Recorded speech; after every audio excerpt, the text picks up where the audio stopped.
Hello everyone, I'm Reese. I'm back for a new book sort of evaluation, sort of review. It's more of my honest opinions this time of a book I kind of read like last year called Alice by Christina Henry. I originally found this in Waterstones by chance. They had a whole section and it was just Alice in Wonderland themed, and they had her stuff along with one called The Red Queen. And I was very taken in by the cover. I thought it was really cool. I read the back, and this is the reason I kind of was intrigued by it. In a warren of crumbling buildings and desperate people called the old city, there stands a hospital with cinder block walls which echoes with the screams of the poor inside. In the hospital there is a woman, hair once blonde, hanged in tangles down her back. She doesn't remember why she's in such a terrible place, just a tea party long ago, long ears and blood. So straight away I was like, oh, this is kind of like a dark interpretation, something we haven't seen before. Well, actually, I say that, but I'll get more and evaluate on that point probably in a minute. Then, one night, a fire at the hospital gives the woman a chance to escape, tumbling out the hole that imprisoned her, leading her free to uncover the truth about what happened all those years ago. Something else has escaped with her, something dark and something powerful. And to find the truth, she'll track this beast to the very heart of the old city, where the rabbit awaits for Alice. I had the opinion that it was going to be quite this very lovely, dark book, and the descriptions were going to be very, very entertaining. I think I put my hopes originally a bit too high, and the reason I say that is no attack on the author. It was a great book. It is a good book. I can't deny that.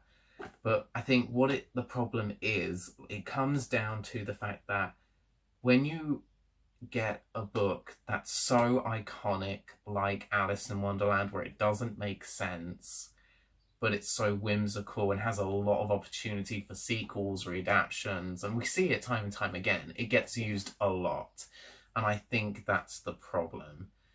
It's been used in such a way, especially where it's still relevant, but it's kind of at that point where it's public domain, anyone can do anything on it. So everyone's going to have their own vision of how it's going to look, what it's going to look like. And I think that can sometimes make it harder to make a good adaptation of something for others to read.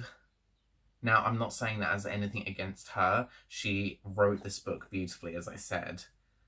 There were things that kind of didn't make sense to me going straight into it. Like, the plot devices are there, the sort of stuff she went with in terms of its magic, magicians in the old city, it's all there.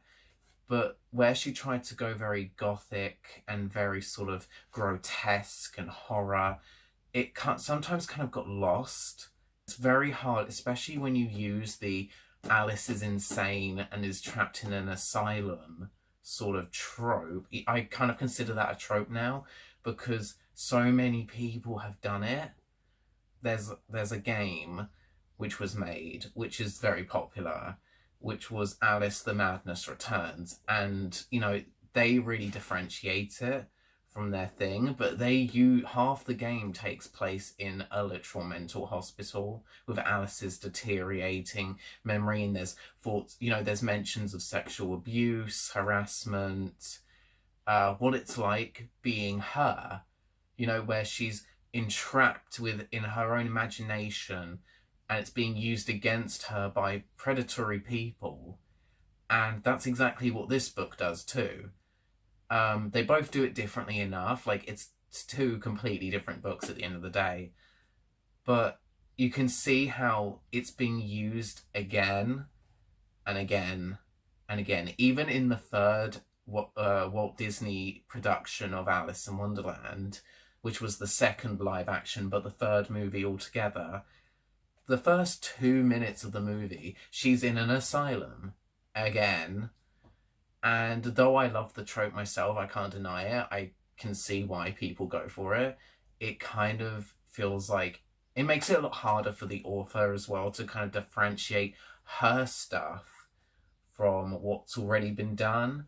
I'm not sure when this was made, to be honest, so she could have done it first, for all I know. so I could be wrong. If I'm wrong, sorry. But that's just my first like thoughts on it.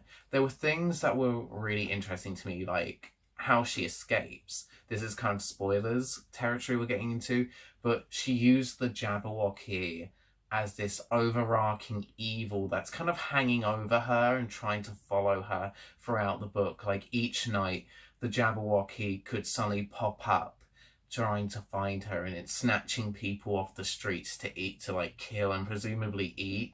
And it's kind of like this old folk tale that's kind of haunting the old town of London. I presumed it was London. I could be wrong, but I'm presuming, I think it was set in England. But as I said, it was kind of a long time ago now. And it was good, that section was good. But I didn't understand why the Jabberwocky was in the basement of the facility that she was in, the asylum she was in. The Jabberwocky, if I remember correctly, was in the basement. So I was very I wanted to know why it was there. I wanted to know more about it. And this sort of stuff might be fixed or even referenced in the book closer to the end, or even in the sequel book, but I wouldn't know because I haven't read the sequel. But what I do kind of know is grotesque descriptions of imagery. It goes in depth. So if you're someone who gets very squeamish very easily, I wouldn't recommend this book. But if you're someone who likes the very sort of gritty, down-to-earth depiction of what this Alice, then you're going to enjoy it. It mentions how she has like a scar going across her face. The characters were very... I was going to say faithfully, but they weren't done faithfully. They were reimagined very good, in a very good way. For example, the Mad Hatter doesn't really appear. There isn't really a Mad Hatter. The character that we get instead is called Hatcher, like a hatchet, you know, axe, sort of thing. I think that was a very good reinterpretation. He kind of works with Alice as the side character or a helpful character, but his helpfulness really depends throughout the book, because Alice comes across as this very sort of strong-headed person who does know what she's doing. It's just she's struggling trying to remember it, especially when you go into the backstory of it. As I mentioned before, there is reference to sexual abuse and this whole underground, like, kind of trafficking going on of girls and children within the old town, mostly down to people like the Caterpillar, things like that. They change up the characters to be more like magicians, but with gang lords instead, which was something different, something new. But with the gang lords, they were very much like Victorian period. You had the opium dens, you had like the sort of the places where, you know, men would go to do horrible things. So if you're really not comfortable with reading that sort of stuff, I would keep away, because it kind of links heavily into her stuff and her sort of backstory and her baggage and the whole point of the book. We do get the Cheshire Cat as well. I really like the way she did the Cheshire Cat in this book, not because he's helpful. In fact, he's kind of the exact opposite, which is kind of how he is in the original books. He's meant to be there to help guide Alice along, but he does a very bad job and very sort of, oh, I could mean this, but really I mean this sort of thing. You know, he doesn't make sense, which is kind of the whole point, and I think she handled it very well.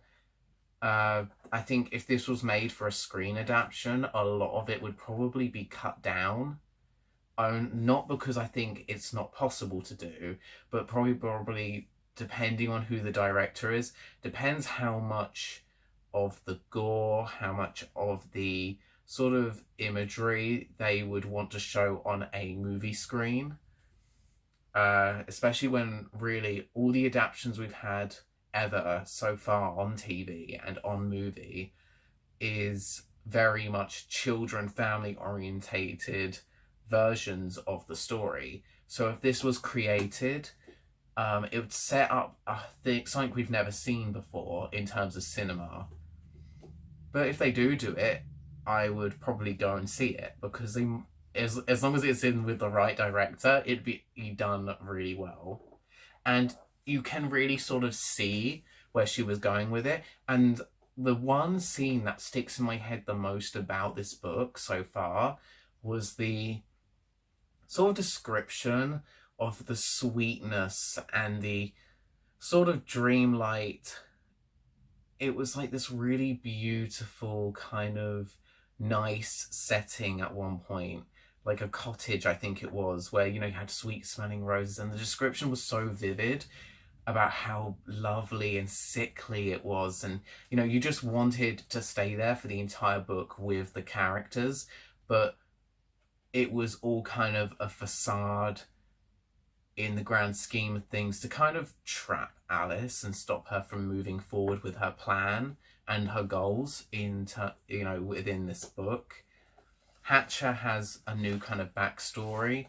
I think his own sanity himself is kind of debatable. I can't tell whether if the author was trying to set them up or not, really, as a couple. I didn't really see the chemistry between them, only because Hatcher, from his description and his backstory stuff, he seemed to have already had, like, a family that he had, which he then lost. So it gave me the opinion that he was maybe a little bit older than Alice, and though that's not a problem, I wasn't sure.